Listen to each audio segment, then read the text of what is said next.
need to get my point across. I need to be heard. I need to be understood. You need to recognize what it is that I'm going through. When we're accepting other people, or we're accepting situations, or when we're accepting ourselves, we go through specific steps of accepting something. And sometimes they happen really quickly, and sometimes it takes a lot of work. It's a matter of survival for us to be accepted by other people, for us to be validated by other people, for us to be liked by other people.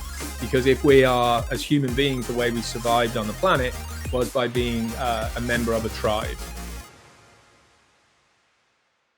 Yeah, because before you're in that state of fight or flight, right? Before you're in that, I need to get my point across. I need to be heard. I need to be understood. You need to recognize what it is that I'm going through.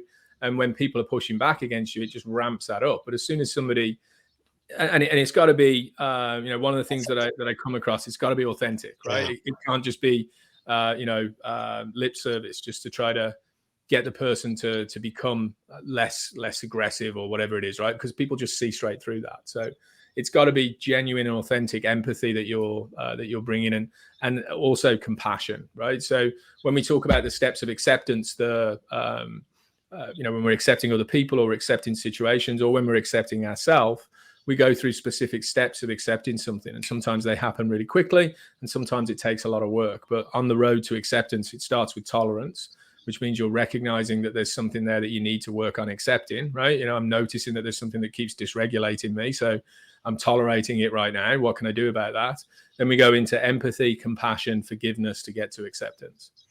I don't want to open up another topic, because this is a completely another topic as well, but I just keep coming back to my realization of like how empathy is just the great connector. Mm-hmm.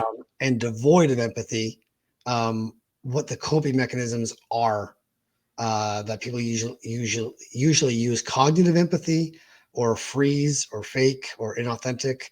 But to me, when I sit inside of empathy, or someone sits with empathy with me, it is the absolute blanket that I feel comfortable in, that I can share, that I can express, that I feel safe, that somebody understands me. And then at least then I can start doing the work that I need to do to repair what I need to do, or create what I want to create.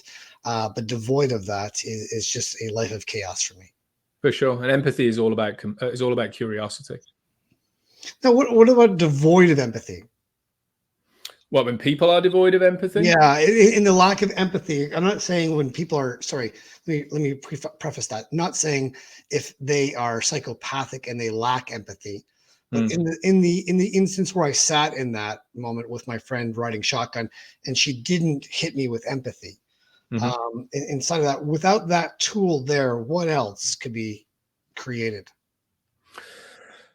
So, I mean, obviously we've talked about validation. That's one of the fundamental things that creates that ability to self-regulate, right? As I always say, emotion regulation starts with self-validation. But if you can't self-validate, then seek it externally. There's nothing wrong with seeking external validation. That's totally okay, particularly in the beginning of these kind of journeys. You don't want to be constantly trying to force yourself to validate internally, because if you don't know how to do that, you have to seek it external. And as people, we're set up to seek validation from people outside of ourselves. I love the work there's a fantastic psychiatrist called Dan Siegel, Siegel, not Siegel like the bird.